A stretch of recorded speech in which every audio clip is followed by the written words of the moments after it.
అందరూ పంచాంగం మిగిలిన చూసినా చూడపోయినా ఏమండి రాజపూజ్యం అవమానం, అలాగే ఆదాయం వ్యయం చెప్పండి అంటుంటారు.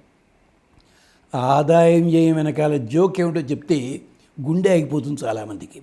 ఉదాహరణకు ఒకళ్ళకి ఎవరికో ఆదాయం 15 వ్యయం 3 అన్నాడు అనుకోండి, వాడు పార్టీ ఇచ్చేస్తాడు 5 బాటిల్స్ కొనేసేసి. ఆ సంవత్సరం అయిన తర్వాత చూస్తే మహాప్రభో వాడు అప్పుల పాలైపోయి ఉంటాడు. ఇది అదేమిటి పంచాంగం తప్పు చెప్పిందే, గోడ మీద రాసుకోండి. ఆదాయం 7 వ్యయం 2 రాసుకోండి. ఆ సంవత్సరం మీ ఖర్చులు ఎక్కువ. దీని అర్థం వేరే ఉంది బాబు, అది చూసుకోండి మీరు. అదే ఇప్పుడు చెప్పబోతున్నా.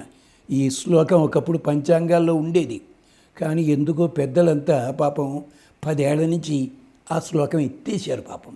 ఏమిటో తెలుసిన, రోగారోగ్యౌ పుణ్యపాపౌ లాభాలాభౌ జయాజయౌ సుఖదుఃఖౌ వృద్ధిహీనౌ ఆదాయ వ్యయ సంజ్ఞకౌ.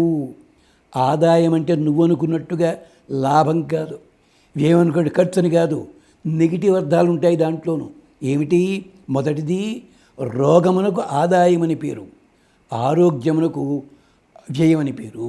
ఎందుకంటారా, నీకు 5 రూపాయలు సంపాదించాల్సిన చోట 500 సంపాదించావు నువ్వు, నిజమే. అప్పుడు 2 పనులు చేసుంటావు నువ్వు.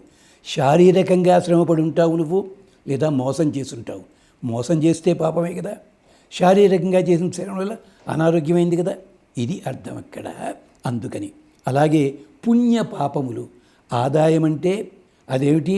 ఆదాయం అంటే పుణ్యము, వ్యయం అంటే పాపము. ఇది మంచి అర్థం ఉంది కాస్త చక్కగాను. అది ఆదాయం పుణ్యపాపం. లాభాలాభం నిజమే, నువ్వు అన్నట్టు కూడా లాభము లాభము లేకపోవుట. జయం ఆదాయం ఎక్కువ ఇది ఉందనుకోండి అంటే జయం వచ్చిందని అర్థం, అపజయం తక్కువ అని అర్థం. ఇవి ఇలాగా సుఖ దుఃఖం వృద్ధిహీనవు అని ఉంది ఇక్కడ. అందుకనే మనం ఏం చేయాలి? వ్యయం ఆదాయం చూసుకోవాలి, రెండిటినీ జాగ్రత్తగా గమనించాలి.